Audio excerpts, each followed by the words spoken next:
Kerala administrative സർവീസിൽ വൻ ഭൂകമ്പം സൃഷ്ടിച്ചുകൊണ്ട് സെൻട്രൽ അഡ്മിനിസ്ട്രേറ്റീവ് ട്രൈബ്യൂണലിന്റെ സുപ്രധാന വിധി. IAS ഉദ്യോഗസ്ഥരെ രാഷ്ട്രീയ താൽപര്യങ്ങൾക്കനുസരിച്ച് പന്ത് തട്ടുന്ന സർക്കാരിന്റെ നീക്കങ്ങൾക്ക് കോടതി കനത്ത തിരിച്ചടിയാണ് നൽകിയിരിക്കുന്നത്.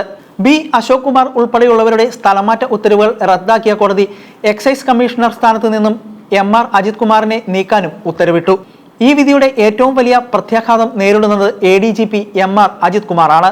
എക്സൈസ് കമ്മീഷണർ പദവി ഒരു IAS കേഡർ തസ്തികയാണ്. അവിടെ IPS ഉദ്യോഗസ്ഥനായ അജിത് കുമാറിനെ നിയമിച്ചത് നിയമവിരുദ്ധമാണെന്ന് കോടതി പ്രഖ്യാപിച്ചു.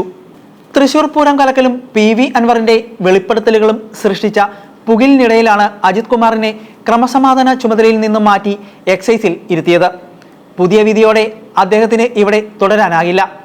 ഇത് വീണ്ടും പോലീസ് സേനയുടെ തലപ്പത്തേക്ക് തന്നെ തിരികെ അദ്ദേഹത്തെ എത്തിപ്പിക്കുമോ എന്ന ചോദ്യം ഇപ്പോൾ ശക്തമാണ്. IAS ഓഫീസേഴ്സ് അസോസിയേഷൻ നൽകിയ ഹർജിയിൽ സർക്കാരിന്റെ തന്നിഷ്ടത്തിനെതിരെ കോടതി ആഞ്ഞടിച്ചു. IAS എന്നാൽ രാഷ്ട്രീയക്കാരുടെ പന്തല്ല എന്നും ഒരു തസ്തികയിൽ നിയമിക്കപ്പെട്ടാൽ കുറഞ്ഞത് 2 വർഷം അവിടെ തുടരാൻ ഉദ്യോഗസ്ഥർക്ക് അവകാശമുണ്ടെന്നും കോടതി പറഞ്ഞു. സിവിൽ സർവീസ് ബോർഡിന്റെ ശുപാർശയില്ലാതെ ഉദ്യോഗസ്ഥരെ മാറ്റുന്നത് അംഗീകരിക്കാനാവില്ലെന്നും കോടതി നിരീക്ഷിച്ചു. കില, IMG എന്നീ സ്ഥാപനങ്ങളുടെ ഡയറക്ടർ സ്ഥാനങ്ങൾ IAS കേഡർ തസ്തികകളാണ്. ഇവിടെ IAS അല്ലാത്തവരെ നിയമിക്കുന്നതും ചട്ടവിരുദ്ധവുമാണ്. ഉദ്യോഗസ്ഥർക്ക് കൃത്യമായ ജോലി സാഹചര്യം ഉറപ്പാക്കണമെന്ന് സുപ്രീം കോടതി വിധി ട്രൈബ്യൂണൽ സർക്കാരിനെ ഓർമ്മിപ്പിച്ചു.